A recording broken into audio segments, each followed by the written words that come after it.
बिस्मिल्लाह। अस्सलाम वालेकुम dear students, उम्मीद है कि आप सब खैरियत से होंगे। तो केमिस्ट्री में आज हमारा टॉपिक है एटॉमिक एंड मॉलिक्यूलर मासेस। अब ये सारे जो इस यूनिट के लास्ट कुछ टॉपिक्स हैं जो हमारे पेंडिंग, उसके बाद हम इंशाल्लाह नेक्स्ट यूनिट पे आएंगे। तो एटॉमिक मास बेसिकली जो है ये एक एटम की प्रॉपर्टी होती है। आप चूँकि आप क्लास में डिस्कस किया है कि एटम जो है आप एक एलिमेंट का रिप्रेजेंटेटिव होता है। तो जब हम एटॉमिक मास का जिक्र करते हैं, it means the mass of an atom of any element. ठीक है, एक एलिमेंट के एटम का कितना मास होता है, जब हम इसे एज होल यूनिट लेंगे, that is refer to atomic मास।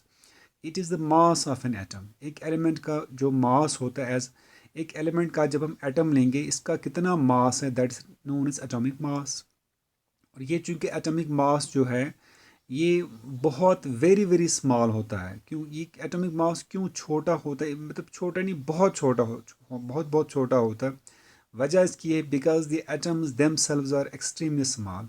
चूँकि एक एटम खुद, किसी भी एलिमेंट का एटम चूँकि बहुत छोटा होता है, अब जब एलिमेंट अपने आप में इतना वेरी वेरी स्मॉल है, उसका एटॉमिक मास ऑब्वियसली भी बहुत कम होगा, उसकी क्वांटिटी बहुत बहुत स्मॉल स्केल पे होता है। दैट्स वाई वी से कि एटॉमिक मास जो है ये एक एटम का मास होता है। जब हम एक किसी भी एलिमेंट का एटम लेंगे, उस किसी भी एलिमेंट के एटम का कितना मास होगा जब उसे एज एम होल यूनिट लेंगे, that property we refer to as atomic मास।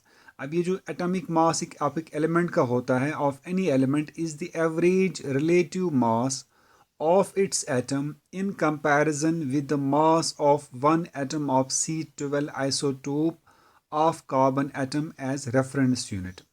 ये एटॉमिक मास के हवाले से जो दूसरा पॉइंट लिखा गया है कि एक एटॉमिक मास जो एक एटम का होता है, किसी भी एलिमेंट का, ये एवरेज रिलेटिव मास ऑफ इस एलिमेंट के एटम का है इन कंपैरिजन, जिस किसके कंपेयर के साथ में, with mass of one atom of carbon 12 isotope C12 isotope of carbon element as reference unit।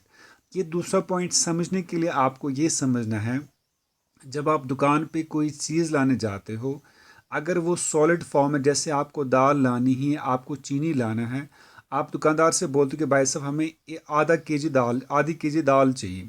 तो वो दाल के दाने थोड़ी आपको गिन के देगा, तो वो किसे दाल देगा, वो एक तरफ से लिफाफे में दाल डालेगा, दूसरी तरफ से वो उस पर तकड़ी पे डालेगा जो उसके पास वेइंग मशीन है।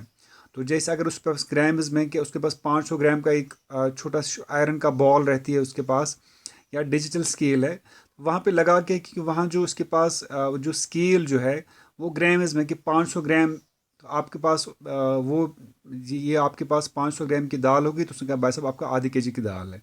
या आपको 1 केजी चीनी लेना है, उसने एक तरफ से केजी का वो आयरन का यूनिट डाल, दूसरी तरफ से आपको वो चीनी डाल रहा है, भाई आपको 1 केजी आ गया। मीन्स चीनी वो आपको दे देता है विद रेफरेंस, कि उसके पास जो रेफरेंस स्केल है, उसके पास जो रेफरेंस यूनिट्स हैं, आधे केजी का आयरन बॉल है, 100 ग्राम के आयरन बॉल है, 1 केजी का आयरन बॉल है। तो गोया वो आपको वे करके देता है दाल या चीनी एज कम्पेयर जो उसके पास ऑलरेडी वेइंग स्केल है। तो ये आपको समझना है कि ये जो एटम्स का एटॉमिक मास होता है, इसके लिए वेइंग स्केल क्या है, दैट्स एटॉमिक मास यूनिट। और वो किस बेसिस पे है, वेइंग यूनिट्स इसके क्या हैं, एटॉमिक मास यूनिट्स।